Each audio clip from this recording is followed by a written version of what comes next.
Assalamualaikum warahmatullahi wabarakatuh. Kita lanjut di pembelajaran kedua subtema 2 pada tema 3A. Anak-anak bisa buka buku cetak di halaman 48 sampai 51. Kalian bisa membaca di situ makanan bergizi seimbang dapat mempengaruhi faktor pertumbuhan dan perkembangan manusia. Nah, apa saja? Makanan bergizi seimbang merupakan makanan yang mengandung semua zat yang dibutuhkan oleh tubuh sesuai dengan kebutuhan. Zat makanan yang dibutuhkan oleh tubuh misalnya itu karbohidrat, lemak, protein, vitamin, mineral, dan air. Nah, karbohidrat merupakan sumber tenaga bagi tubuh.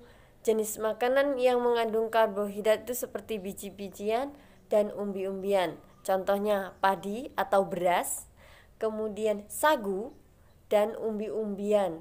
Nah, biasanya karbohidrat ini dijadikan makanan pokok bagi kita. Ada juga protein. Nah, protein ini berperan dalam proses pertumbuhan. Protein juga dibutuhkan untuk memperbaiki bagian tubuh yang rusak. Protein ini berasal dari daging, telur, ikan, kelapa, susu, dan kacang-kacangan. Nah, ada juga lemak. Lemak ada berperan sebagai sumber energi. Nah, lemak ini ada dua, yaitu lemak jenuh dan lemak tak jenuh. Lemak jenuh banyak terdapat pada makanan yang berasal dari hewan. Contohnya daging dan mentega. Itu mengandung lemak jenuh. Sementara lemak tak jenuh itu yang berasal dari tumbuhan. Contohnya sayur mayur, minyak goreng, dan kelapa. Ada juga tadi vitamin dan mineral merupakan kebutuhan yang sangat penting bagi seluruh makhluk hidup. Vitamin ini bermanfaat untuk menjaga daya tahan tubuh dan kesehatan kita.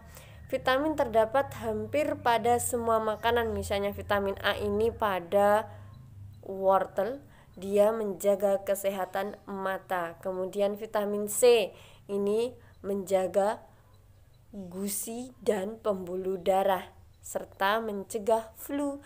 Dia berasal dari jeruk. Nah, kemudian vitamin D juga membantu menyerap kalsium pada sistem pencernaan, terdapat pada susu. Nah, selain zat gizi, makhluk juga memerlukan air. Nah, makhluk hidup memerlukan air, berfungsi sebagai pelarut zat-zat yang diperlukan tubuh. Air yang kita perlukan berasal dari minuman dan sebagian dari makanan kita, terutama buah dan sayuran. Nah, itu merupakan sumber makanan bergizi seimbang yang dibutuhkan oleh tubuh.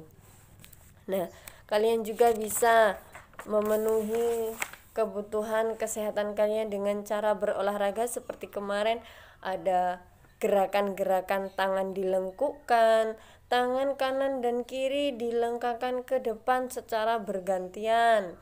Kemudian kedua tangan diangkat lalu diturunkan secara bergantian. Diangkat, diturunkan secara bergantian.